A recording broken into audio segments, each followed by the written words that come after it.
we either could go to very rigid, shutdown of us, or we can go to liberation.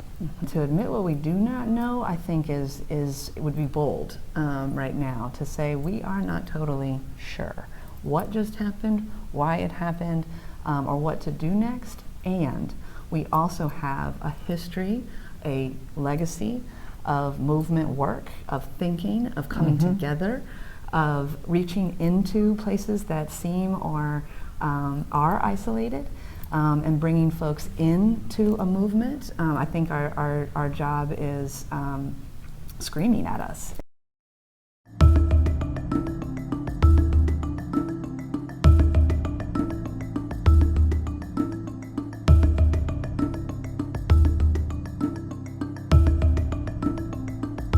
We can become a people, and more to the point, we must. That may not be the message you took from the results of the 2016 election, but it is the message of today's guests.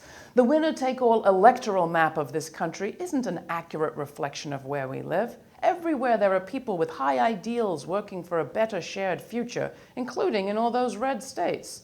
In fact, activists from the South may be especially worth progressives paying attention to, even though in our media they're usually left out.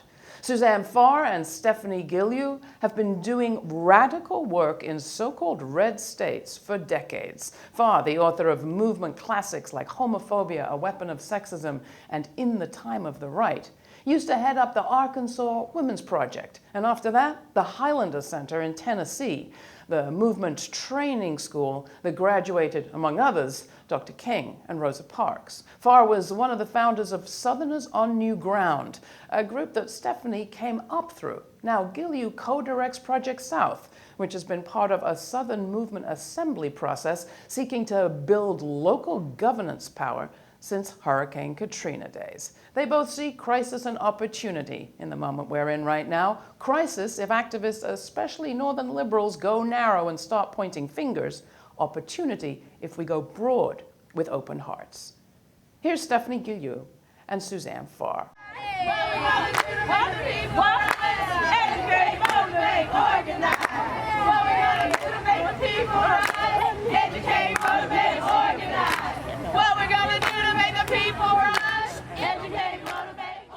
Many of us had been working for years on talking about the development of the right wing and talking about the development of neoliberalism. And we began to realize how they were actually kind of marrying in their work, and in their strategy and what they were going to trying to accomplish. I think one of the first things that hit was the amount and veracity of misinformation, misconclusions, in terms of half the country just voted the KKK into the presidency. One, that's inaccurate. The numbers just isn't true, and part of that has been a massive and systemic disenfranchisement effort by right-wing forces, by the establishment itself. The good that has come out of this, it was like an awakening moment. It's a moment of getting lots of information, being able to get lots of information from us who do this work all the time, but also getting information through various forms of media, and maybe in interesting kind of ways through Facebook, where people brought their opinions so much. But I think in terms of those of us doing the work, we have this bulk of information now to work with, and I think that's a positive thing. I think the other thing that has happened is people see this as not just a political crisis, but a spiritual crisis. And I don't mean spiritual in in a church sense or that kind of sense, but in a sense of kind of looking for a moral core, wondering where that is and how you shape that more, and how you shape that around with a politic, and how you bring people to a place where they can feel and express compassion. And I think we're all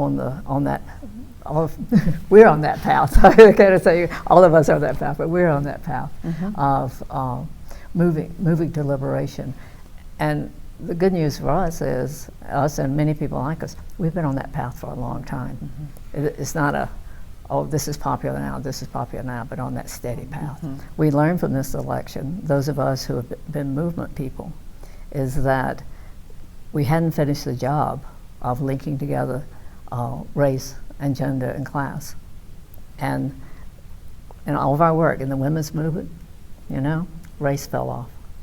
In the economic justice movement, also a lot of race fell off and gender fell off, you know. So there's now, I think, clear evidence that if you don't have all of those three things going, in terms of the impact that racism has, the impact that economic injustice has, the impact that sexism has, then you're not going to get a collective group of people. I do think it's a misread to blame blocks of people. I think it's not necessarily about white people, but it is about a culture of white supremacy, a culture of racism, a culture of violence that got stirred up, unleashed. And that is what we need to be organizing around, rather than sort of a misread or a not full conclusion about the number of people who did X or Y in terms of this particular vote. We have much more at stake. And what I think our job as movement folks is to do is to highlight and be very explicit about the real consequences. Not identity politics, not just a general sort of moral high ground, but the real consequences in people's lives, all people's lives, in terms of what this is going to mean for rural folks, families, queer people, folks inside, black folks, black young people who voted for the first time and feel betrayed by the entire situation, and are going to be looking for movements that care and lean in and open up to their realities. And that feels like a very much a better focus. And I do think it's a time to investigate, where do we focus our energies, our resources, our ability to think critically about this moment, what has changed. I, for a long time, have had interest, I guess I would say, in whether a woman is going to be elected president or not, you know. And that was sort of my last goal, you know. Much bigger goal for me was, could we end violence in the lives of women? Could we find any women anywhere who could actually say, I have had a life without violence? I mean, that to me is such a larger goal than whether we have a woman as president. Two things that came out really strongly from the most recent Southern Movement Assembly is one, a demand for community infrastructure. And that means led by and resourced by the community itself, a recognition of how many resources we actually do have. As counselors, as nurses, as practitioners, as engineers, as students, as young people, folks that know how to de-escalate conflict, folks that have been trained to work with each other and think through these things. How do we create centers of liberated space for folks to do that? Any community could come together and start to build out, and that could be, doesn't necessarily need to be a building, but a place, a way to come together to do that education, to ask those questions, et cetera. The other really strong demand from the ground, and I think not just demand, but like commitment from the ground, is around local governance.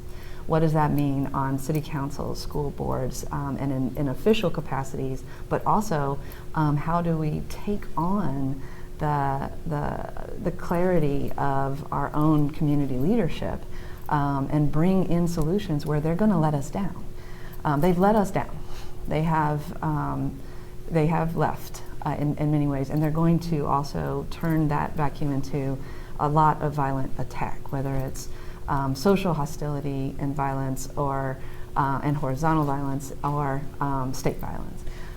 A lot of people are looking at the Rust Belt as a place that needs attention. Why is it still important to pay attention to the South, Suzanne? Is it? Well, you know, we in the Rust Belt are very related. You know, you have the down south and you have the up south. You know, that during our great loss of people and of jobs, there was the migration to that. And so people are paying attention to it because they feel like this is a place that feels it most, and feels the loss most. We continue in the feeling that loss in the South. It has been a sustained loss, and it continues to be a loss, whether it's about jobs or whether it's about our land, whether it's about gentrification of how our communities have changed. That loss feels, the displacement of people in the South feels dreadful. But I think you're going to find in the future, we're going to look at both of those. The whole country's going to go through this, but they're going to look at both of those very, very closely, because if people are angry about the displacement now, they're going to be ever so much angrier in the next election, and certainly in the election after that, 8 years out, because of the displacement that will come through the fact that we are in a revolution. And I think that that's been a hard concept for people to take on, that we had the agrarian revolution into the industrial revolution. That revolution affected people tremendously as they moved in from farms. And now you have a major technological revolution that is going to eliminate jobs. We have to build what life is going to be like under those circumstances. I think these centers that Steph's talking about, those are part of that. Then there's the whole idea of figuring out what work is going to be, and how does one get money, whether it's compensation or whether it's maybe it's barter, whether it's whatever. Those are really deep conversations. I think they are taking place in the South now, and certainly in the Rust Belt. And I think those two places talking together at this moment would be that's the reason when we talk in the Southern Movement Assembly, we talk about down South and up South and global South, and seeing all of those tremendously linked. Does that leave out part of the country? No, but it's the train, that's an old-fashioned word, train, for that thinking and for that messaging. And so I think after this election, we just have to dig deeper in that, because that was one of the learnings, that people who have been so impacted economically put aside a lot of other concerns, So it wasn't just the right-wing, messaging. It was those real concerns that came out of the effect of neoliberalism. That's Stephanie Guilloud and Suzanne Pharr. There's more to come, but take a break. Do you want to learn more about the groups these women are part of? Come to our website and find links. If you want to support programming like this or subscribe to our YouTube or iTunes account, you can do it right at our website and have this content coming directly to your mobile device.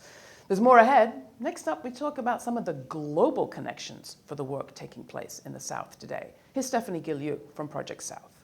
The U.S. South specifically has a lot in common with the global South. And as we're watching Trump's rise in a lot of different places, we heard a very specific call to action from the Philippines and what Duterte means there.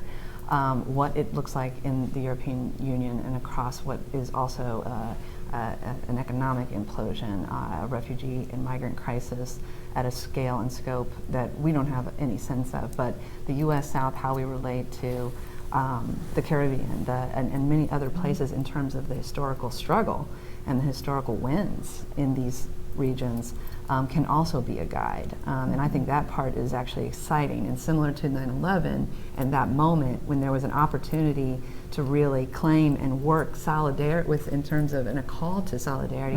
We became narrow, militarized, and vengeful. So this is go wide, go wide, the message. Connect, share, deepen, tie movements, liberation movements to liberation movements. There's opportunity here, but I don't want to downplay the level to which we are also going to need to build infrastructure to protect and defend our folks. And the folks that are going to be facing the legal frameworks that also came out of 9/11 are set to go in terms of attacking Muslim folks, folks from around the country now. How that looks like, how do we protect and defend dissent in this time, I think is a big question, so that we can connect with liberation movements across the globe. What I love about the work that I'm doing, particularly the work with the Southern Movement Assembly and Project South, and that it rests me in the future, and I think that feeling may go across age, but it particularly feels strong at the age I am. And by resting in the future, it is a multiracial environment of people looking at what can be built. You know, there's plenty of talk all the time about what's happening and what, you know, how we have to intervene in that and how we have to defend ourselves. But this idea that we can become a people through a process of building an infrastructure, but more importantly, by a process of building shared values and shared principles. And that leads us to, you know, a very long dream of mine and many others in the South for the concept of the possibility of beloved community. And that has become for many of us the highest ideal. Given a lot of the dynamics that we've talked about in terms of what's at stake, what is in danger, and what's growing, we're in a 21st century moment. So that means the questions are different.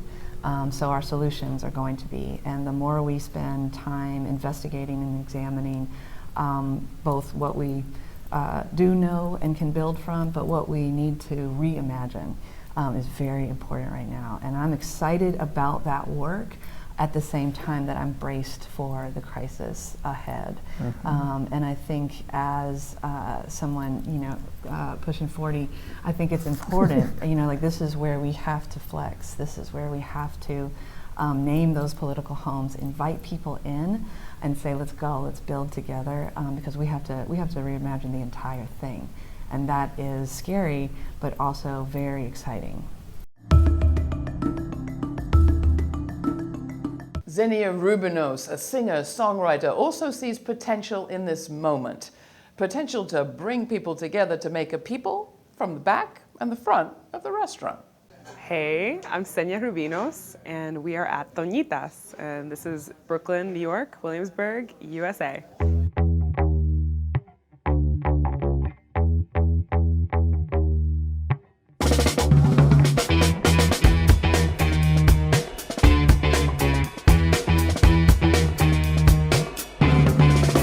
I just put out my second album. It's called Black Terry Cat, and I've been touring around on it this year.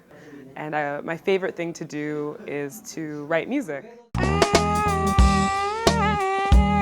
just can't seem to stop the stars from falling. This album, I was listening a lot to Sly and the Family Stone, Jay Dilla, Charles Mingus, and Erykah Badu, who's a superhero of mine, and asking myself some tough questions about just how I feel as a brown girl in America, and challenging myself to be a little bit more specific in my lyric writing for the first time ever. Every single day I buy just what you sell me. Every single day I eat the stuff you feed me. When I wrote Mexican Chef, I actually didn't realize I was writing a song. I wanted to be more specific with my lyric writing, and I was doing some exercises of trying to write some stories and trying to write some poems. I was just trying to write on a daily basis, write words down, and do this kind of exercise. And I was actually walking around in this neighborhood in Williamsburg. I was running errands, and I saw all these kitchens setting up for the night. And I would hear this music blasting out of the back of the restaurants. I saw it repeated a couple times on my walk.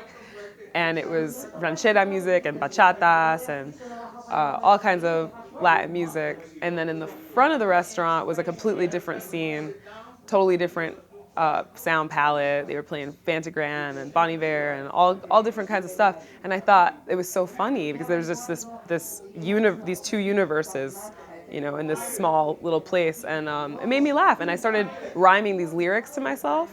And by the time I got home, I had all the lyrics to Mexican Chef, but I thought it was a limerick or like a joke. French bistro, Dominican chef, Italian restaurant, Boricua chef, Chinese takeout, Mexican chef, Nouveau America, bachata in the bag is a French bistro, Dominican chef, Italian restaurant, Boricua chef, Chinese takeout, Mexican chef, Nouveau America, bachata in the bag. It was just really came from a place of silliness and of joy and just laughing about this thing that I was observing.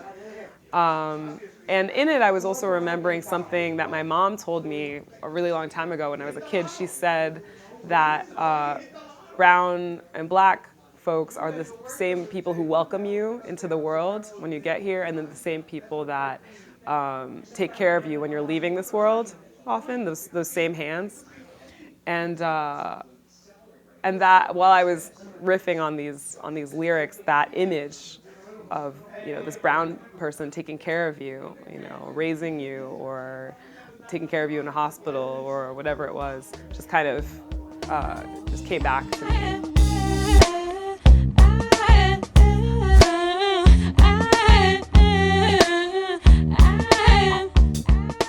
In kind of the bridge section of this song, there's a part where I sing in Spanish, and I sing "Toma chocolate, paga lo que debes."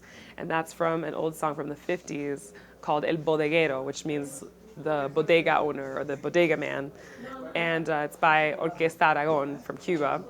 And it's a beautiful, romantic kind of dance tune, but it's about how you dance in the bodega, and you dance in between potatoes and the garlic and the beans, and this is how you dance.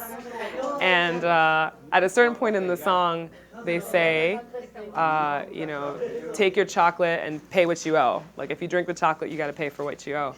And that's like a really famous riff. And I was just thinking about those words in the context of this song, and about, I'm like, brown walks your baby, brown walks your dog, brown does all this stuff to make your joint run.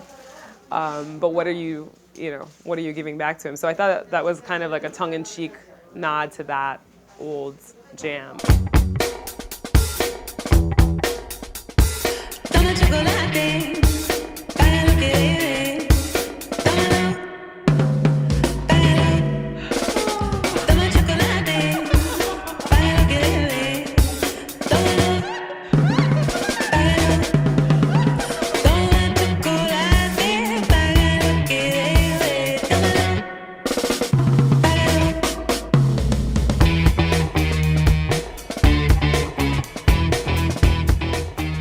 So I wanted to come to Toñitas. I was asked to pick a spot in this neighborhood, and I chose this place because this was a social club, and it still is, and it's a gathering place for the community, and it's led by a powerful, fearless woman who has been here for many, many years, and is kind of a stalwart of this neighborhood. And she opens her doors to the community. She cooks for them, so folks know that if they don't have a meal, or the days that the shelters are closed, they can come here and have a warm meal. And it's also a meeting place for the changing face of the neighborhood. So it's also a hangout for young folks who may have just moved to the neighborhood in the last couple of years from different places. They might play dominoes, they might put a song on the jukebox, and then while these young people are here, these new transplants and hipsters and whatever else you want to call them, also some of the older folks in the community are here playing dominoes. And so it's kind of this intersection of all these different worlds that I thought reminded me a little bit of my song of Mexican Chef, and those worlds that kind of unite in this space.